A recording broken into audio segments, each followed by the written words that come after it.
now that you have some proxies and you have your contact form software set up, we can start gathering some websites. Now there's a couple different ways to do this, but I'm going to show you the most basic way. So as you remember, hopefully, from the first thing that we did where we added plumbers near me, that was basically a keyword that we want to target. Now we can add plumbers in a bunch of different areas. So we can actually import a list of keywords, or we can just enter them manually. I'm just going to show you how to do this manually, and then we'll talk about how to enter more at a time. So data, let's just say I want plumbers in Arizona. And then let's say I want another one. I'm going to add, enter. I want plumbers in California.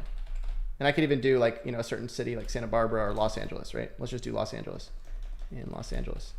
Now what this tool is going to do is when I press OK here, and I click on start, and I make sure I have this highlighted here, right? So instead of it highlighting this one, it's highlighting this one.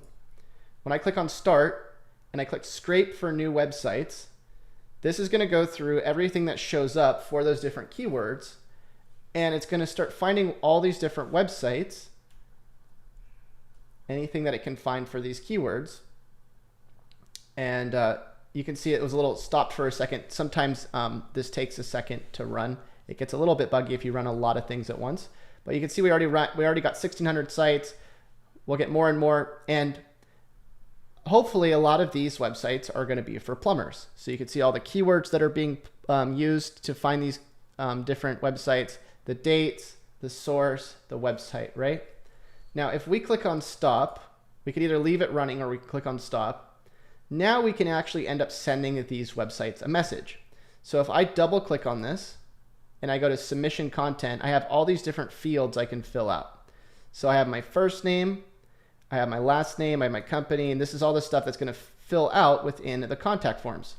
Now, you might not want to share your first name, especially if you're sending out millions of contact forms or hundreds of thousands, and you're sending out like a message to a random affiliate offer you have, then you might not want to send your first name or your email. However, if they're going to be in contact with you and you're selling a service and that you want them to know your name, let's say it's Chase or something, then you would want to put your name here. So let's say I was reaching out to them for a service. I could say, okay, instead of it being a random first name, I can click on this, click on self-defined, click on OK, and say my first name is Chase. But maybe I don't want to give my last name. Maybe I don't want them to look me up, so I'll just do a random last name. And this will just choose a random name here. Or I can click on self-defined name, Reiner, if I want to give my real last name. Now choose whatever you want, whether it's self-defined or random. I'm just going to do random. And because I send out a crazy amount of contact forms, I usually just do random on everything. We can add an email here. Now you want to be careful about this as well. If you put your own self-defined email and this goes to a real email box that you have, so like, I'm at chasereiner.com, this will fill up like insanely fast with autoresponders. And I'll actually show you an example of this. Let me go to one of my emails here. Go to this one. I send out, I don't know, a few million contact forms with this email as the auto response. And you can see I have 40,000 emails in here. All right. So you're going to get your email inbox destroyed if you do this. So you might want to have a burner email because you will see people that will respond, and you can just go look through here until you see responses. But after a while, you're just going to not be able to see anything. So it's better to have them respond to a phone number. So what I found is instead of putting your email, just do a random email. So let's just do like random. But in your message, you're going to say, give me a call. Okay.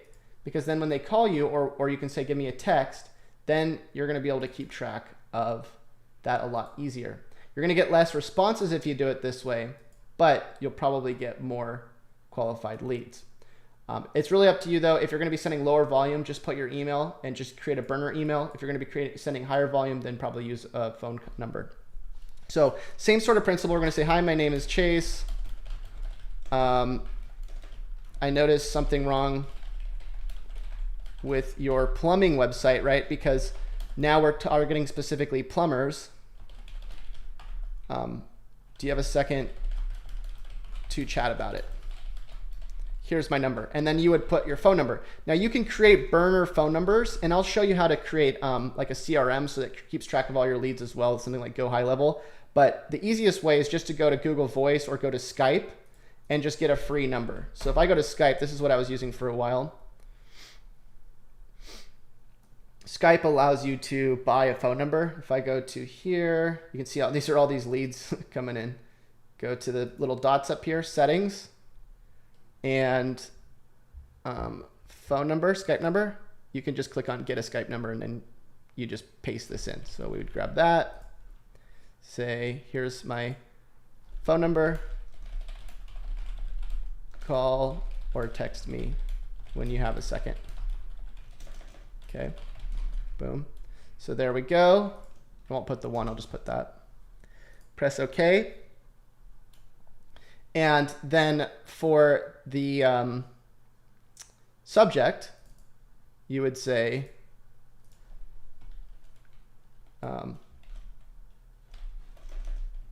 is your plumbing business still running?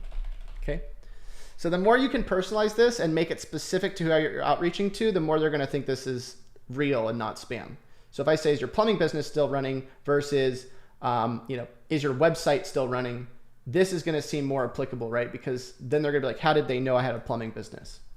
Now you don't have to specify all of this stuff. You can do random email, random phone number. A lot of the time these contact forms aren't going to have these fields anyways. So I usually just specify those things, press OK. And now if I click on start and send, make sure I didn't put my email there because I don't want to blow up my email. Yeah, it's random. Now if I click on start and send, click on yes, you can see this is the message it's going to send. Hi, my name is Chase. I noticed something wrong with your plumbing website. Do you have a second to chat about it? Here's my phone number. Call or text me when you have a second. Boom.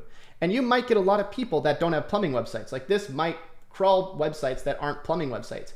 But I don't really care because those people aren't going to contact me, right? So you might be thinking, like a lot of people say, well, Chase, can you just give me, is there a way that you can get a list of only plumbers?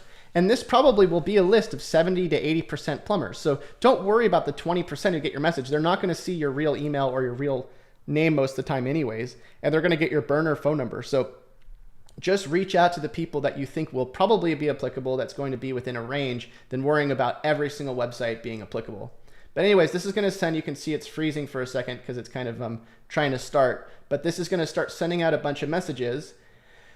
And it usually get about a 50-50% success rate. So you can see for every 300,000 messages I send, I get about 300,000 failed. That's about right. So don't worry if you see a bunch of messages fail, that's just part of the game.